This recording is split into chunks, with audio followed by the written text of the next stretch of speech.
যমুনা সেতুর বিকল্প এবং সংক্ষিপ্ত পথ কাজিরহাট আরিচা নৌ রুটে ফেরিতে নদী পাড়ি দিতে সময় লাগে 2 থেকে 2.5 ঘন্টা, অথচ স্পিডবোটে সময় লাগে মাত্র 20 মিনিট। এ কারণে এ পথে বেড়েছে স্পিডবোটের জনপ্রিয়তা। তবে জ্বালানি সংকটে এ রুটে কমেছে বোটের সংখ্যা।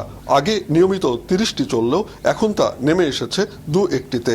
অচল পড়ে আছে অধিকাংশ স্পিডবোট, আর চরম ভোগান্তিতে পড়েছেন যাত্রীরা। প্রায় আধা ঘন্টার মতো নাইসে দাঁড়া আছি, স্পিড বোট নাই, বলতেছে তেল নাই, স্পিড বোট নাই। কে স্পিড বোট ওই একটা যাচ্ছে একটা আসতেছে, যার কারণে আমাদের যাওয়ার অনেক সমস্যা হচ্ছে। আমরা অনেকক্ষণ যাবত আসছি এখানে।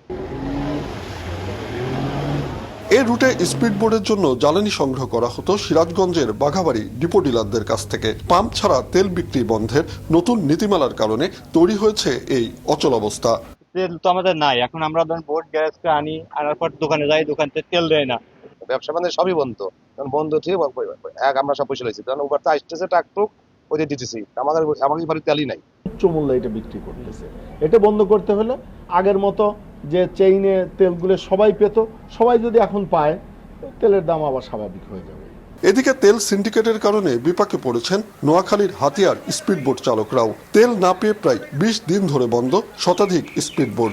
যাত্রীরা যেমন ভোগান্তিতে পড়েছেন, তেমনি মানবেতর জীবনযাপন করছেন স্পিডবোট চালক ও তাদের সহকারীরা।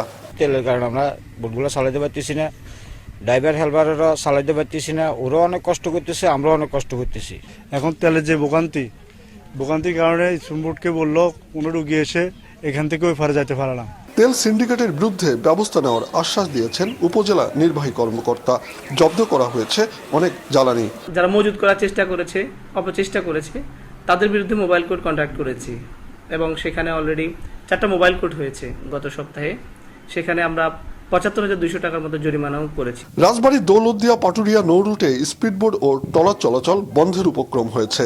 বন্ধ রয়েছে বেশিরভাগ ট্রলার ও স্পিডবোট, ফলে বেকার হয়ে পরিবার পরিজন নিয়ে মানবেতর জীবন কাটাচ্ছেন শ্রমিকরা। বোট বন্ধ, ট্রলার মলার যে আছে, জালে নৌকা টোকা সবই বন্ধ, কেউ তেল পেতেছে না, তেল বিনে বন্ধ।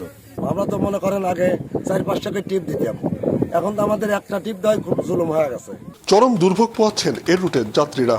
বন্ধের উপক্রম হয়েছে পণ্য, গরু, ছাগল সহ ফসল পরিবহনও।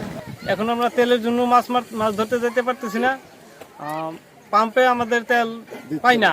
জ্বালানি সরবরাহ নিশ্চিত করে দ্রুত এসব নৌযান চলাচল স্বাভাবিক করার দাবি ভুক্তভোগীদের। উৎপল মির্জা, মাছরাঙা সংবাদ, পাবনা।